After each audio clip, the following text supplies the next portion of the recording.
Welcome to my channel, Train, Don't Strain, with me, Mountain Jace.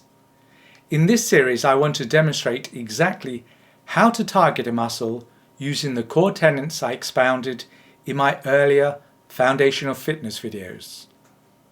If you haven't yet had a chance to watch them, I strongly encourage that you do. They will absolutely revolutionize the way you approach your gym training sessions. What I'll show you today is me hitting my calf muscles into the debilitation zone. This is the zone by which you have microtorn so many muscle fibers that the body is forced to triple B, build back better. It's only in this hard to enter zone that you get future performance rewards for your efforts. Doing 5 cheat sets training with heavy weights and taking 500 seconds or more of pause in between each set won't get you there. The key elements I want you to pay particular attention to are: number 1, how I train using my patented Stairway to Heavenly Gains matrix.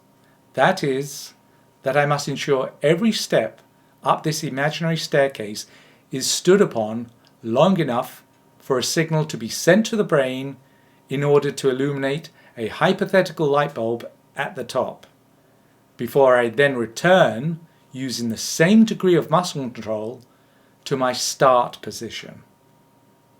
The goal is to have as many of the 50 bulbs I discussed at length in episode 3 of my Foundations of Fitness turn on and stay on for each and every repetition.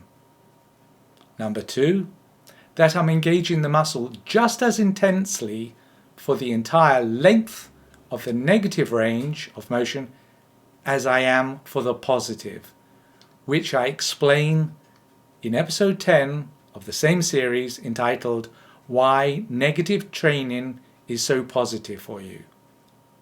Number 3, that the rest periods between sets are limited to around a minute, even though I'm breathing heavily and the muscle is burning intensely.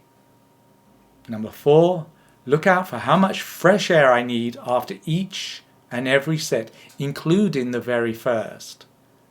This is categorical proof, if I needed it, that I have indeed worked my muscles to debilitation, because all muscle fibers require oxygen to fire. Anyway, time is precious, so let's just jump straight in. Okay, so this is me just approaching the Smith machine. I find this is the best way to train the calf muscles because you have access to the full range of movement. I do also do a sit-down version, but I always start on this one just to make sure I get as many muscle fibers as possible. So I'm locating my position. I put enough weight on there to train the muscle, but not so much that I have no movability. So you may see both on this one and others that I'll always make minor adjustments intraset just to make sure that I'm maximizing the amount of muscle fibers that are engaged and therefore that I'm working. So you can see I'm going up slowly and then down slowly through the entire range.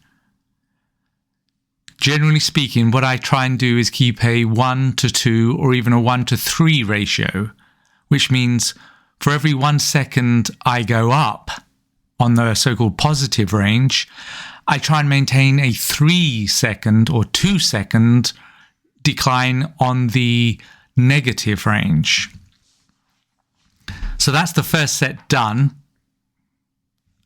Already I'm feeling the burn. My calf muscles are already burning quite a bit, but I still have some movability. So I'm taking advantage of that to reduce the weights, as I described in one of my Foundations of Fitness episodes. If you don't reduce the weights, what you're asserting is that somehow you're getting stronger through the series of sets as you tear the muscles. That makes no sense. And you have to reduce the weights and train with very short gaps in between, so that then forces the body to enlist the second and third tier of muscle fibers, which are located deeper in the muscle. So I've reduced the weight. As you'll see, I've gone straight in and started the second set. What's quite interesting, on the left-hand corner, you may see that a chap is training his chest, as he thinks, with 2 barbells. Just look at the speed at which he drops the weight. So if you look at that weight relative to the way I'm moving, I'm fully engaged at all times. When my weights go down, it's because I say they go down. If you recall what he was doing a few seconds ago, he was just dropping the weight basically, which has 2 negative effects. One is he's not training any muscle fibers, and secondly, he's actually resting. So he's creating a inverse effect in terms of the body, and all the brain sees is a continuation of resting. Well, you're not going to build back stronger by, in your training, spending half your time resting, because we all know that most people then spend 4 or 5 minutes intra-set resting. How much resting do you want to do every session and still think you deserve to get fit? So that was quite an interesting comparison there. Okay, I've now finished the second set.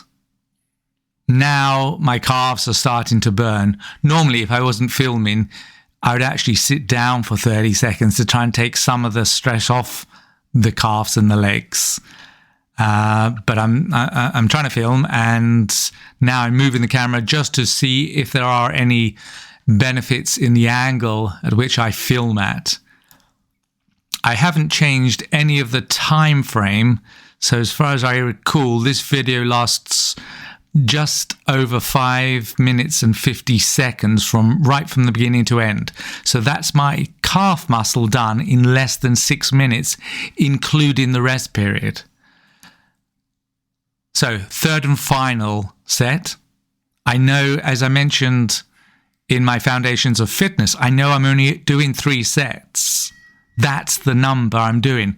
So my focus now is 100% on tearing as much muscle fiber as I can to stimulate the body to build back better. There's no chance to do that once this set is done. So I'm fully concentrated on going to my highest point on my toes and then slowly down. Gravity wants me to drop, but it's my job to say, no, gravity, I'm in control here. You'll go at the pace I want, not the pace you want. And that's it. My calf muscles now are screaming.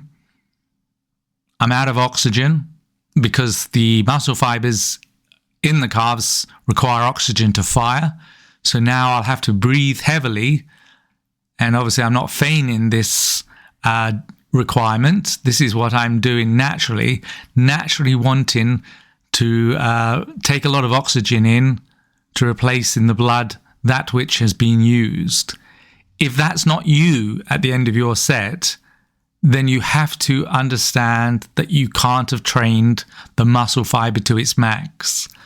No muscle fiber can fire without using oxygen. And when you use oxygen, you deplete your reserves and your lungs have to work harder to refill the system. And that's it. All done. Okay, this is the second part of my calf training. I do the Smith machine and then this sit-down machine. So the most important thing here is again to look at the fact that on the negative range, I'm in control at all times. I'm going down. I'm avoiding accelerating too quickly at the bottom. That's where you get a bounce effect where it's not the muscle, it's actually where the internal ligaments, etc., after being stretched, you stop them from doing that and then they pull you back up. So that's a total waste of good training range. So I make sure that I don't accelerate quickly when I return to the positive. Equally, I don't drop suddenly when I go from positive to the negative turning point. So I try and keep a constant pace. In my mind, I've divided up each move into multiple sections, and each section should be gone through at the same pace with the same connection to the weight. My legs are slightly bent. The angle at my knee doesn't change. If it does change, it means that I can incorporate my quads, and then that's wasted as far as the calf muscle is concerned. Okay, so I finished the first set. This is after doing the previous 3, so my calf muscles are already well torn. It's hurting quite a bit. I only do 2 of these. So now I'm just taking in some breath, trying to replenish the oxygen that I've used through that set. Vital to do the next set, but as I said previously, vital to confirm to myself that the muscle has been used and that I'm not using mass displacement or spreading the weight over so many muscles that none of them feel depleted. So the second set, I put my feet at a V angle to hit the muscle at a slightly different perspective, and that's important because in the real world, we're not always walking on flat ground, going uphill, downhill, making a corner. So you want to engage the calf muscle, especially through its full longitudinal and latitudinal range. So same thing again. Being master of the weight. That's what you have to do. Don't be the mistress of it, but be the master of it and say, I'll go up at this pace and I'll come down at this pace. You might be able to see just on the right-hand side in the shadow of the machine, somebody else is training. And what you're seeing going up and down there is their weight going up and down. And clearly that one's just bouncing up, free falling down, bouncing up, free falling down. How are those muscle fibers along every millimeter of that range ever going to interact sufficiently with the weight to be torn and then demand of the brain to build back stronger in the days before its then calf training session again? Anyway, so that set is done.